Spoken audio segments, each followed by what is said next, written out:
안녕하세요. 내편지수 최지수 변호사입니다. 오늘은 이혼할 때 재산분할, 이것도 세금 내나요? 이 문제, 재산분할할 때 세금, 이혼할 때 세금 문제 알아보도록 하겠습니다. 사실 이혼할 때 세금 문제까지 고려하기란 쉽지 않을 수 있어요. 지금 훨씬 중요한 문제가 우리한테는 있죠. 애 양육 문제가 사실은 정말 크고요. 또 이혼, 또 귀책 사유가 누구한테 있는지, 잘못은 누가 해서 이혼하는지 이거 문제도 있을 수 있고, 양육비 얼마 받는지 문제 있을 수 있고요. 근데 놓치기 쉬운 부분이 사실 세금 부분입니다. 세금은 뭐 협의 이혼할 때도 사실 문제가 있어요. 재산분할을 꼭 재판상 이혼할 때만 나오는 건 아니잖아요. 협의로 이혼해서 재판, 법원의 도움을 빌리지 않고 이혼할 때도 재산분할 문제는 당연히 나올 수밖에 없고, 그럼 세금 문제는 나올 수밖에 없죠. 협의 이혼할 때도 그렇고, 재판상 이혼할 때도 그렇고, 이혼할 때 이제 그 부동산 같은 거 특히 문제가 되죠. 제일 깔끔하게 제가 사실 본 경우는 진짜 이거는 인상 깊은 경우였어요. 저도 사실은 이런 경우를 처음 봐가지고 이래도 되나? 하긴 했는데, 어떻게 했냐면 진짜 007 가방 있지 않습니까? 거기다가 3억을 꽉 채워 갖고 와갖고는 그냥 현금으로 주고 조정기일날 그날 주고 끝났어요. 이렇게 되면은 사실은 뭐 부동산이 아니잖아요. 현금성 자산 얘기 드리는 거예요. 이혼할 때 돈으로 그냥 캐시로 그냥 쏴버리는 경우, 뭐 계좌이체로 금원 주는 경우도 사실 똑같을 것 같아요.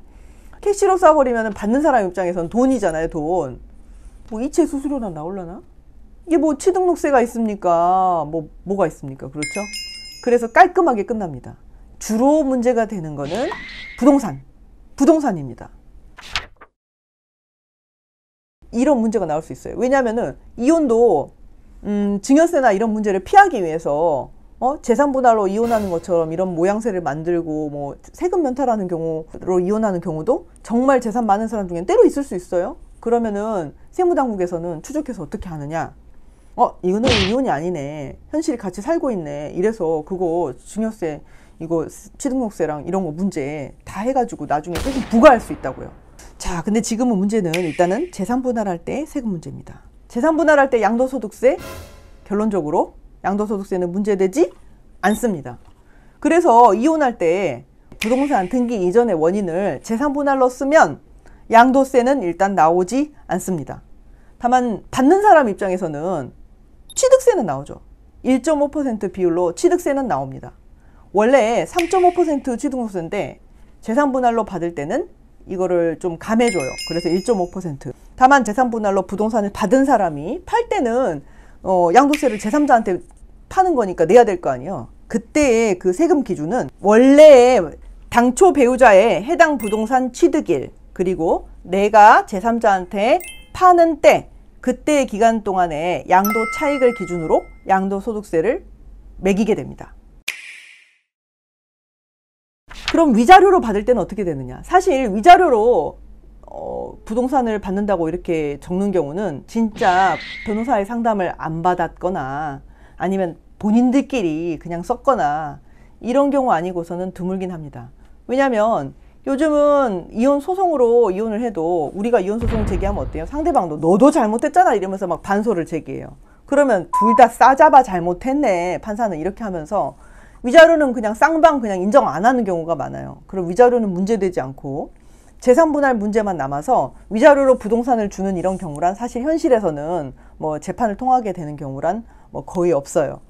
근데 만약에 당사자들끼리 그냥 써가지고 위자료로 뭐 부동산을 지급하는 것처럼 이렇게 써버렸을 때는 양도세도 내야 됩니다. 그리고 취등록세도 나옵니다.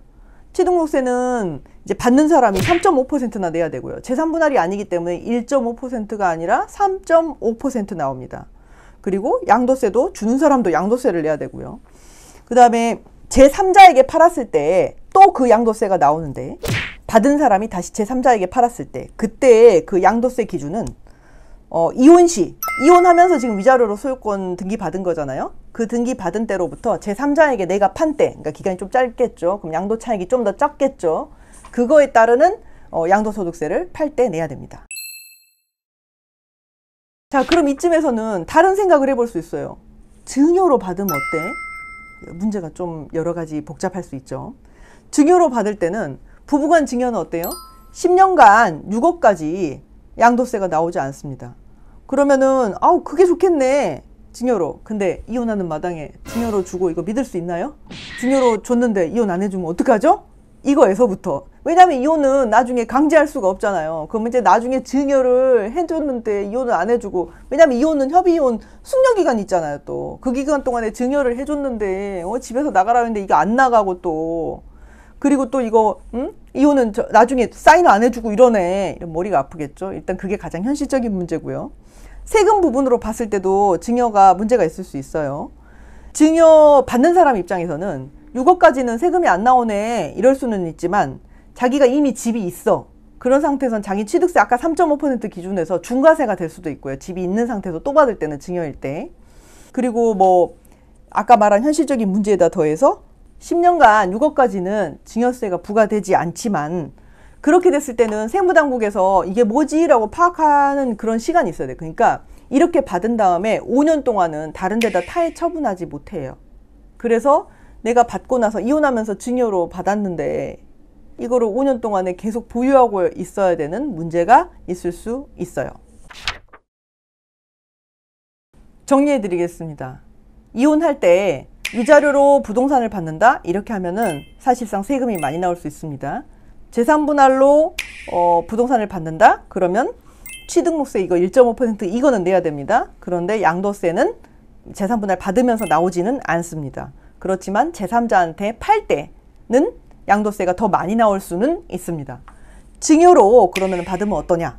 증여로 받으면 6억까지는 공제될 수는 있습니다. 그렇지만 그 뒤에 5년간이나 보유해야 되고 있는 문제가 있을 수 있고, 그 다음에 이걸 제3자한테 팔 때는 또 문제가 있을 수 있고, 원래 집을 갖고 있는데 증여로 받게 됐을 때는 취등록세가 중과세가 될 수 있습니다. 이 점은 사실 저의 제휴 세무사가 있습니다. 그 세무사님과 다음번에 다시 더 자세히 얘기해 보고 싶네요. 이상 내편지수 최지수 변호사였습니다.